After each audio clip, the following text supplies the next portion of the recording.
생산과 소비 브로그 시작하겠습니다. 문재인 정부는 노무현 정부 인사들을 대거 기용했죠. 당연히 그 노무현 정부의 정책을 계승하겠죠. 하지만 또 다른 차이점이 있더라. 확인했죠. 그래도 김대중 정부와 노무현 정부는 산업을 발전시켜야 된다. 그런 생각이 있었죠.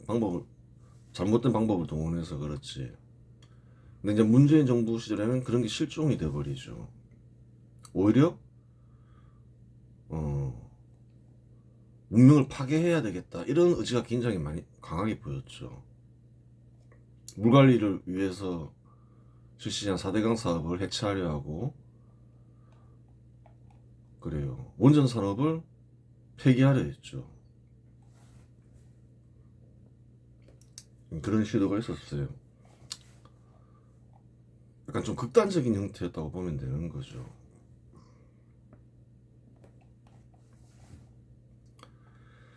그 다음에 산업정책을 살펴봐야 되겠죠. 문재인의 산업정책은 노무현의 정책을 개선했는데 문재인의 산업정책은 노무현의 산업정책보다 더욱 급진적이고 사기적이라는 특징이 있다.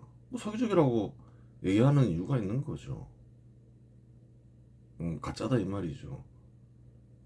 김대중에서 시작한 대기업 억제 중소기업 육성 정책은 그대로 개선되었다. 노무현 정부가 개선했으니까 당연히 문재인 정부도 개선하겠죠. 그 사람이 그 사람이니까. 이명박은 군사정부와 같이 대기업을 육성하여 양질의 일자리를 공급하고자 법인 세율을 25%에서 22%로 낮추었다. 문재인은 이명박이 낮춘 법인 세율을 2017년 12월 법인세법을 개정하여 다시 25%로 올렸다. 좌파정부의 특징이죠. 우파정부의 특징은 좌파정부가 반시장 정책을 실시하면 하나도 폐기를 안 하죠. 거의 폐기를 안 하죠. 근데 좌파정부는 어떤가요? 바로 폐기해버리잖아요. 집권하자마자. 한국이 갈수록 안 좋아지는 거죠.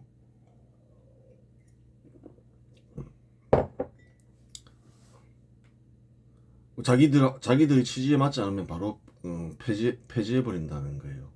이러한 법 개정은 당시 미국을 비롯한 전 세계 국가들이 기업 유치를 위해 법인 세율을 그렇죠. 경쟁적으로 낮추던 흐름과는 정반대의 행보였다.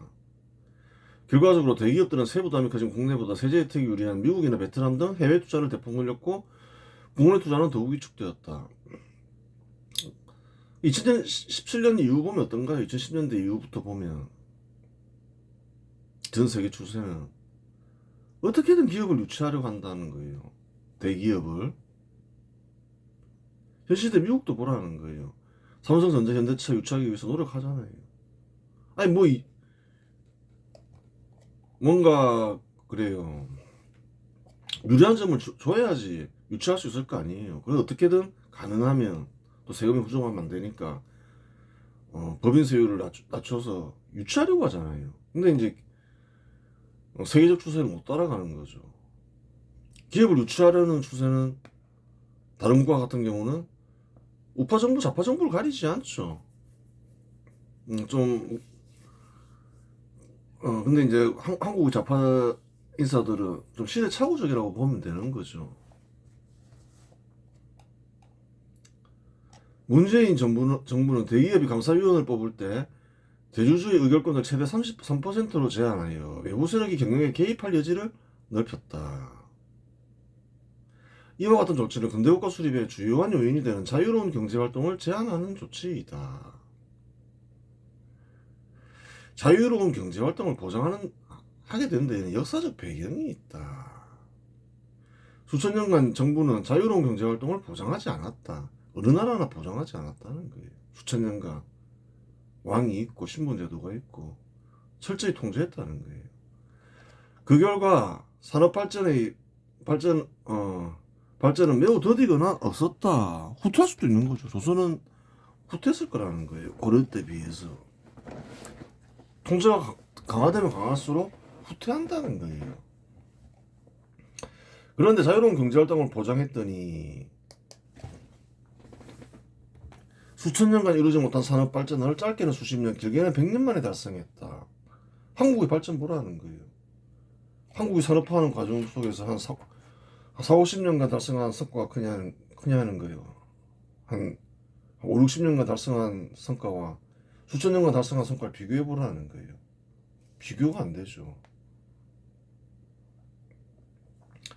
공산주의나 고대의 간섭적 생각은 정부를 유능하고 선한 존재로 보며 인간을 무능하고 악한 존재로 보며 자유로운 경제활동을 제약시한다. 문재인 정부 정책에서 기업을 제약시하며 통제 대상으로 보고 있음을 확인할 수 있다. 그 민간 기업을 소중하게 생각하고 자유로운 경제활동을 빨리 보장하는 국가가 빨리 선진국이 됐다는 거예요. 사람들이 그걸 잘 모르는 거예요. 그걸 눈치채고 유럽에서 아주 우연적인 일은 아닌데 유럽에서 생겼죠. 교역로에 도시국가가 생기고 상인들이 모여들었죠. 그러면서 자유로운 경제활동을 하는 상공인들이 생겼다는 거예요. 그것이 눈부시게 발전했다는 거예요. 그걸 눈치챈 영국 이런 나라들이 빨리 실시를 했죠. 그러면서 한때 영국이 세계 최강국이 됐잖아요.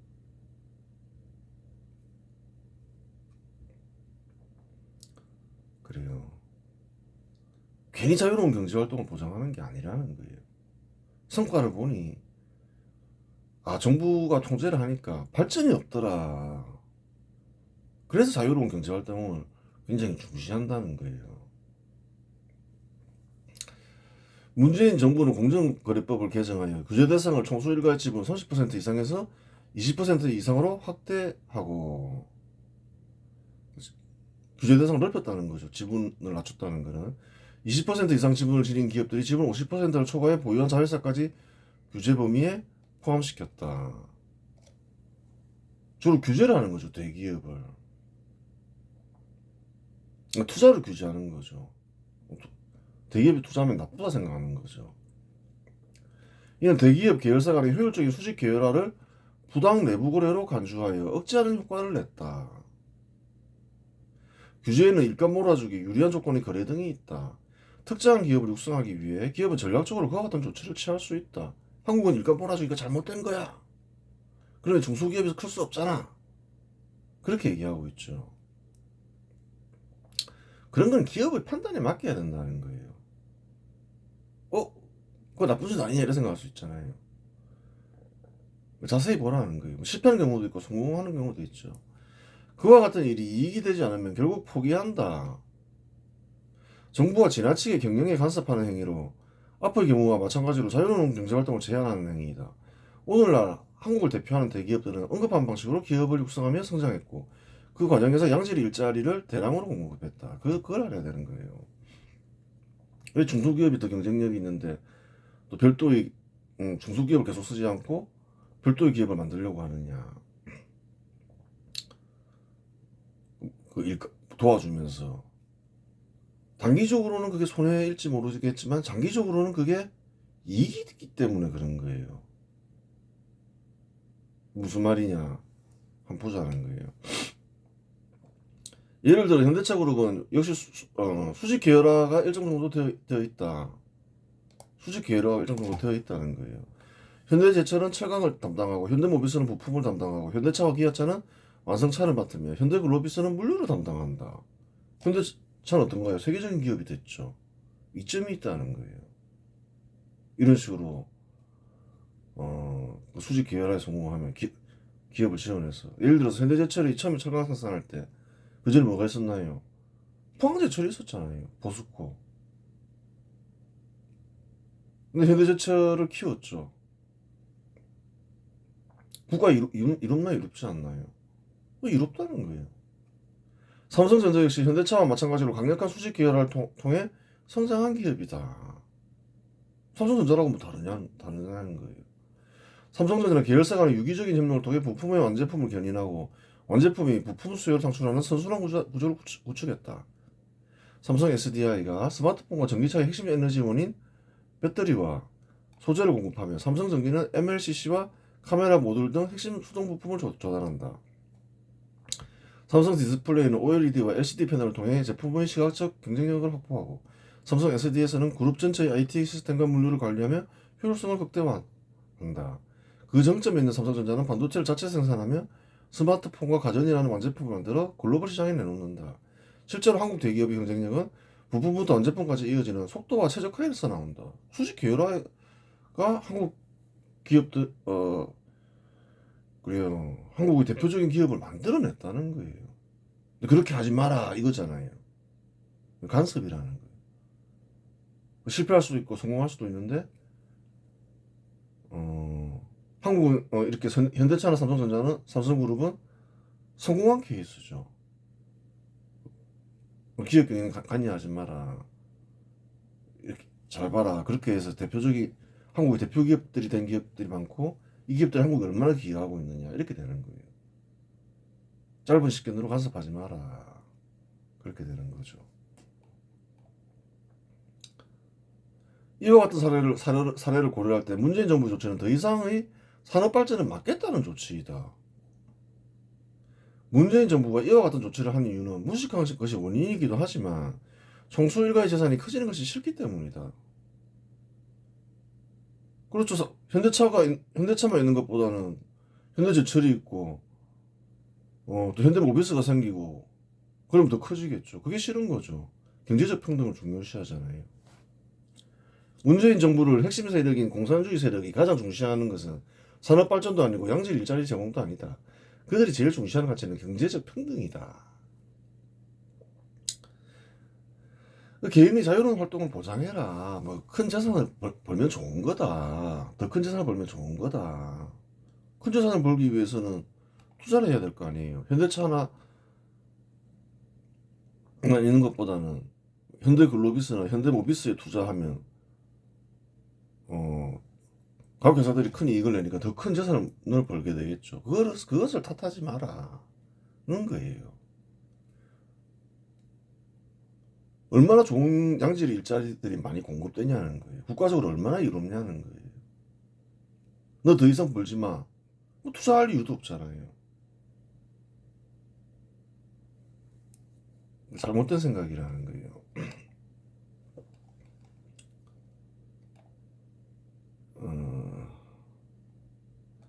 그래요. 대기업 억제 정책을 살펴보고 있는 거죠.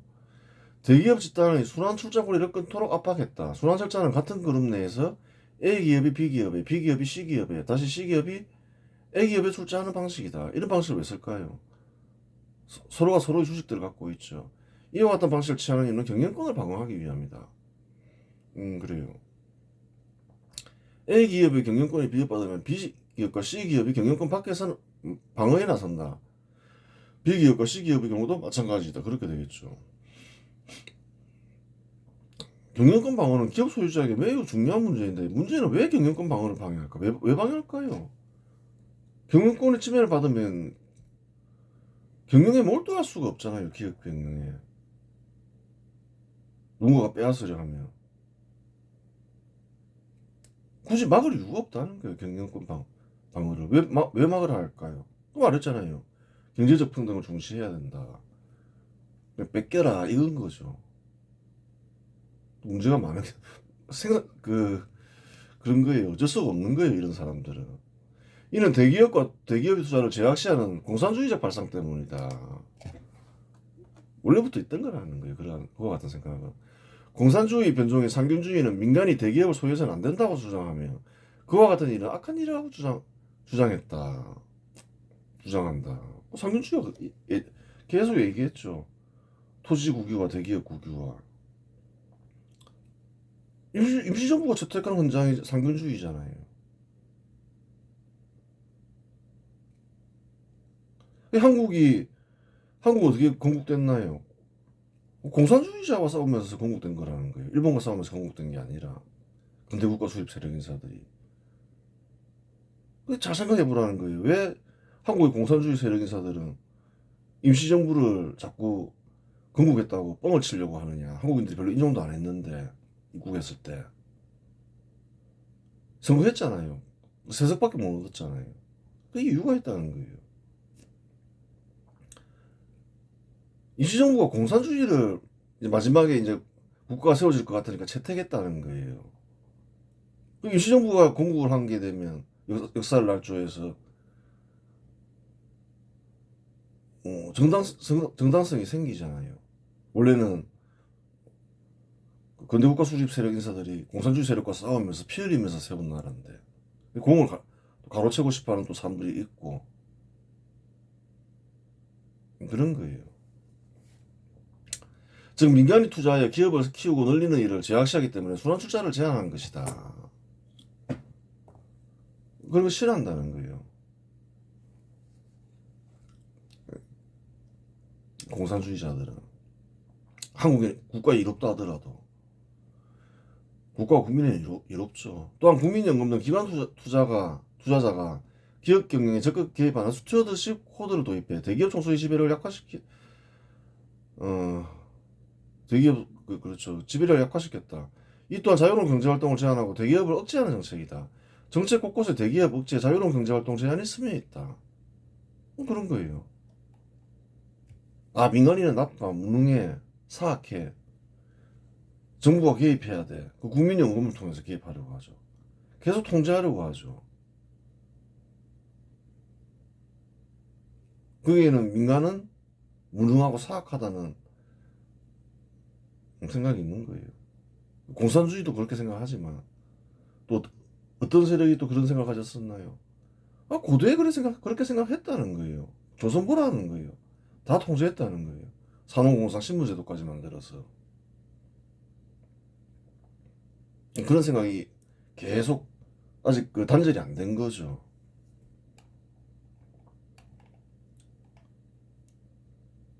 그 다음에 이제 중소기업 육성 정책도 봐야 되겠죠. 문재인 정부는 중소기업을 육성한다면서 출범 직후 중소기업청을 장관급 부처인 중소벤처기업부로 격상시켰다. 그럼 중소기업청이 뭐 하는지 봐야 될 거 아니에요. 중소기업 업무는 군사정부 시절 공업진흥청의 한 부서가 담당했는데 중소기업청은 1996년 2월 김영삼 정부 때 설립되었다. 분리시켰다 이 말이죠. 군사정부는 대기업과 중소기업을 협력관계로 보고 통합적으로 관리하였다면 이후 정부는 중소기업을 대기업과 무관하거나 대립관계로 보고 중소기업을 따로 보호하고 육성하는 정책을 실시했다. 좀 달랐다는 거예요. 중소기업 육성하는 정책이. 군사정부는 대기업과 중소기업을 협력관계로 봤다는 거예요. 누가 성공했을까요, 결과는? 그 이후 이제 뭐 김대중이나 노무현 정부, 특히 노무현 정부부터는 대기업을 억제하면 중소기업이 육성될 것이다. 이렇게 생각했다는 거예요. 물론 군사정부의 판단이 맞고 이후 정부가 틀린 것이다. 군사정부 때 주로 대기업 육성 정책을 실시했고 김대중 정부 이후 대기업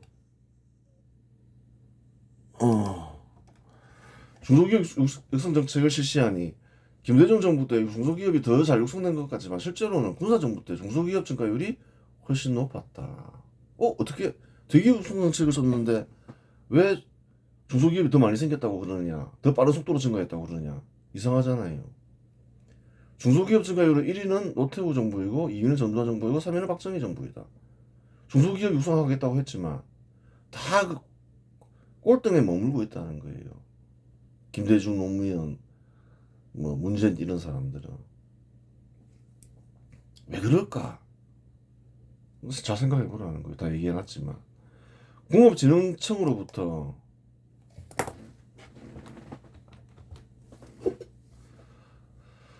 공업진흥처로부터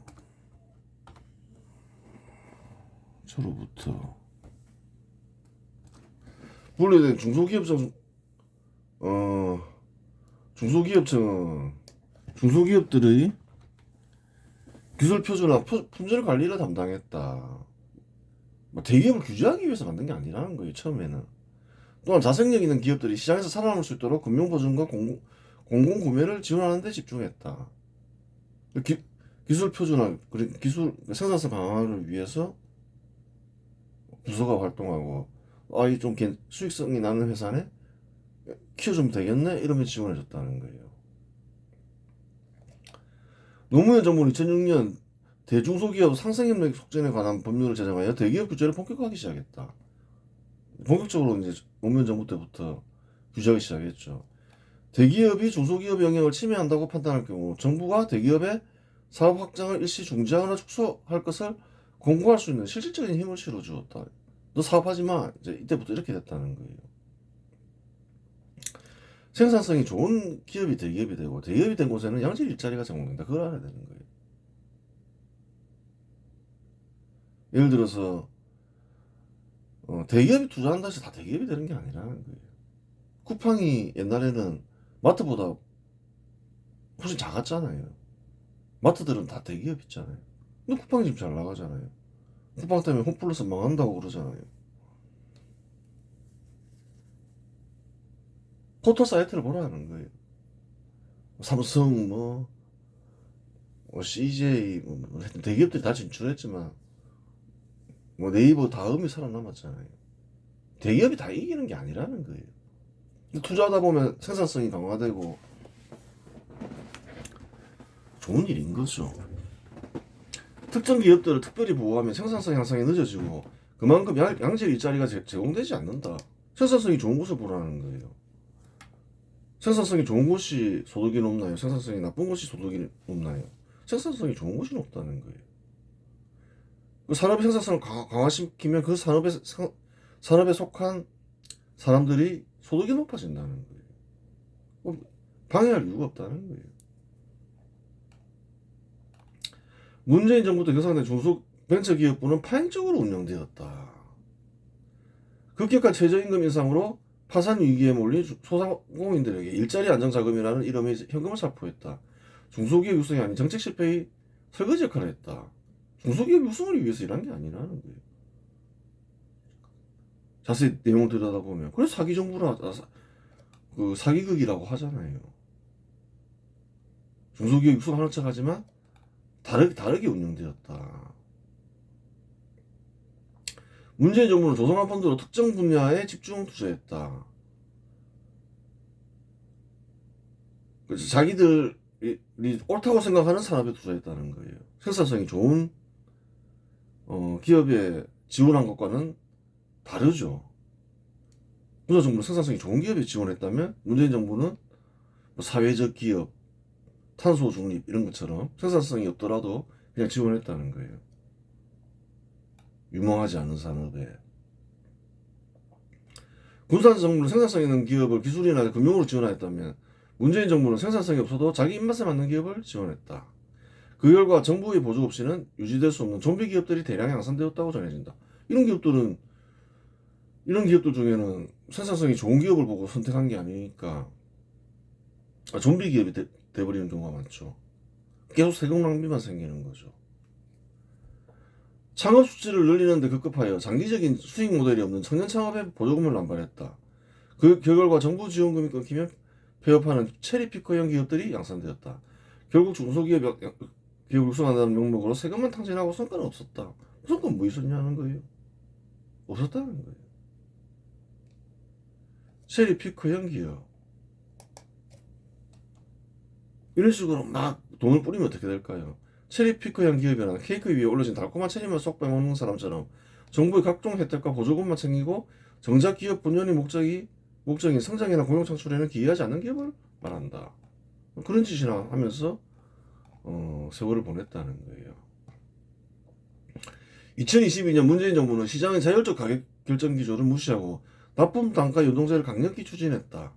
원자재 가격 상승분을 대기업이 의무적으로 부담하게 하는 이 조치는 언뜻 중소기업을 보호하는 듯 보이지만 실상은 중소기업이 기술 혁신과 원가 절감 의지를 꺾어버리는 결과를 초래했다. 생산성을 약화시킨다 말이죠. 과거 군사정부가 중소기업의 품질관리와 표준화를 독려하여 대기업과 함께 글로벌 경쟁력을 갖추게 했던 것과 달리 문재인 정부는 중소기업을 스스로 설 수 없는 영원한 약자로 규정하고 대기업이 이익을 떼어주어 이익을 보장하고자 했다. 그런 짓을 저질렀다는 거예요. 완전히 다른 거예요. 중소기업 육성 정책이라서 다 같은 게 아니라는 거예요. 군사정부는 생산성 있는 기업을 지원하면서 경쟁력을 갖추도록 했죠. 반면에 문재인 정부는 좀 떼어줘. 뭐 이런 식이었다는 거예요. 대기업 이익 생기면. 대기업이건 중소기업이건 중견기업이건 경쟁하면서 생산성이 강화되고 생산성이 강화되면서 기업이 성장한다. 이러한 이유로 현 시대가 도래하면서 그렇죠. 수천 년간 달성하지 못한 산업을 수십 년 내지 100년 만에 달성한 것이다. 서로 막 생산성을 향상시키기 노력하니까 산업 발전이 막 아주 빠르게 일어나죠. 사람이 먼저 있다는 거예요. 생산성을 강화시키고자 하는 그런 동기가 있다는 거예요. 동기를 없애면 안 된다는 거예요.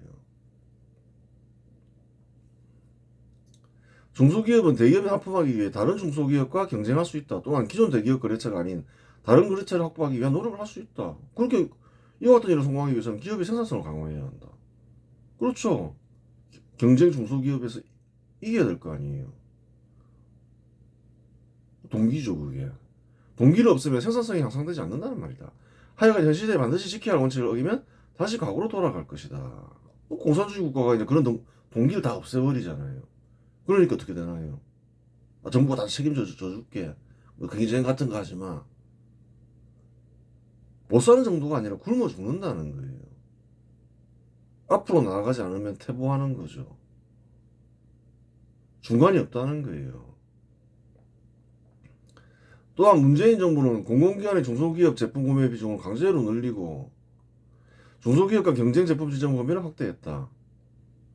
이는 경쟁력 있는 중견기업이나 대기업의 진입을 원천 봉쇄하여 시장의 실적 저하를 야기했다. 그냥 중소기업들만 해, 이런 것들은. 그런 게 잘못된 생각이라는 거예요.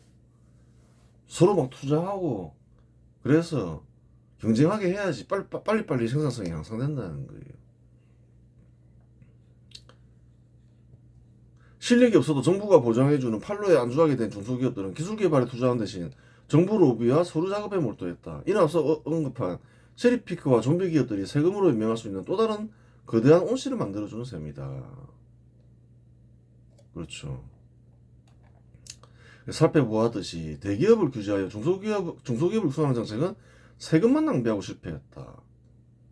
여기저기 돈만 뿌리다 끝난 거죠. 대기업과 중소기업을 협력관계 속에서 정책을 수립해야 중소기업 육성도 훨씬 쉽다. 오히려 중소벤처기업부를 폐지하고 분산된 신산업 육성 정책 역할을 통합하여 신산업 육성부를 설립하는 것이 오히려 낫다. 중소벤처기업부를 만들어서 엄청난 세금 낭비만 했다는 거예요. 성과 없이. 중소기업 벤처 벤처기업부, 중소기업청 이런 게 없을 때 훨씬 많은 중소기업들이 생겼다는 거예요. 증가율이 훨씬 높았다는 거예요.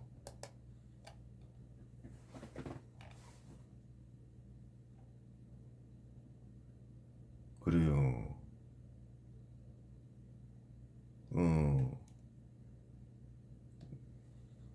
노태우, 전두환, 박정희가 중소기업을 훨씬 잘 만들게 했지. 뭐 김대중 노무현 문제는 형편없었다는 거예요. 다 사기극이었지.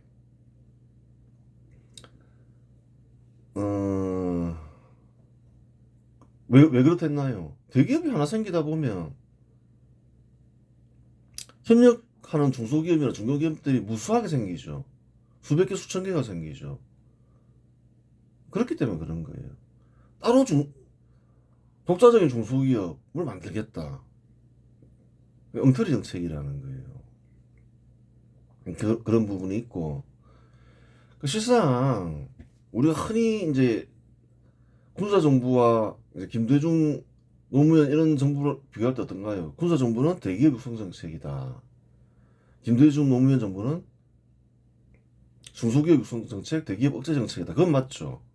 근데 또 군사정부 정책은 사실은 대기업 육성 정책이 아니라는 거예요. 그럼 뭐냐? 어떻게 재벌이 생겼냐? 대기업이 생겼냐? 여러 개 대기업을 가진 왜 재벌이 생겼냐? 그래요. 그거를 어떻게 해야 되냐면, 근데 중소기업도 훨씬 많이 생겼잖아요. 군사정부가 실시한 거는 신산업 육성 정책이었다는 거예요. 포항제철을 설립한다. 신산업이잖아요. 자동차 산업을 육성한다. 신산업이잖아요. 자동차 산업을 육성하니까 대기업도 생기지만 수백 개, 수천 개의 협력업체가 생겨버리잖아요. 뭔가요? 엄밀하게 하면 신산업 육성 정책이라는 거예요. 여러 대기업들을 가진 좀 부정적인 단어이긴 하지만 재벌이 왜 생기나요? 신산업 육성 정책에 성공했어요. 그러면 군사정부 입장에서는 누구에게 또 신산업을 맡기겠냐는 거예요. 전혀 새로운 사람? 아니면 검증된 사람? 검증된 사람한테 맡긴다는 거예요. 당신이 성공했으니까 이것도 한번 해봐. 이렇게 되는 거라는 거예요. 그게 맞는 거죠. 실패 가능성을 줄이는 거죠. 왜 어떻게 역사가 흘러왔느냐. 잘 보라는 거예요. IT 산업까지 군사정부가 육성했죠. 요즘 또 공을 가로채려는 공을 가로채려고 김대중이 IT 산업을 육성했다. 뭐 계승한 거지 육성한 건 아니라는 거예요. 한국이 이제 IT 산업 육성까지는 제대로 성공했는데 그 뒤로 육성이 안 된다는 거예요. 새로 나오는 산업은 예를 들어서 AI 같은 경우는 오히려 중국이 앞서잖아요. 신산업 육성 정책이 중단된 것이기도 하고 좀 신산업 육성해야 되겠다는 의지는 있었는데 이명박이나 박근혜는 방법이 잘못됐고 신산업 육성 정책이 굉장히 중요한 거예요. 군사정부가 사실은 수출 정책, 신산업 육성 정책 두 개로 성공했다는 거예요.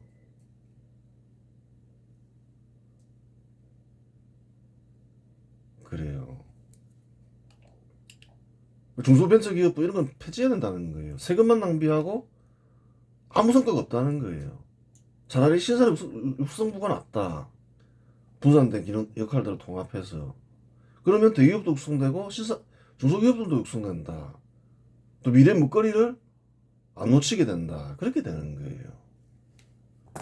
이번 시간에서 마치겠습니다.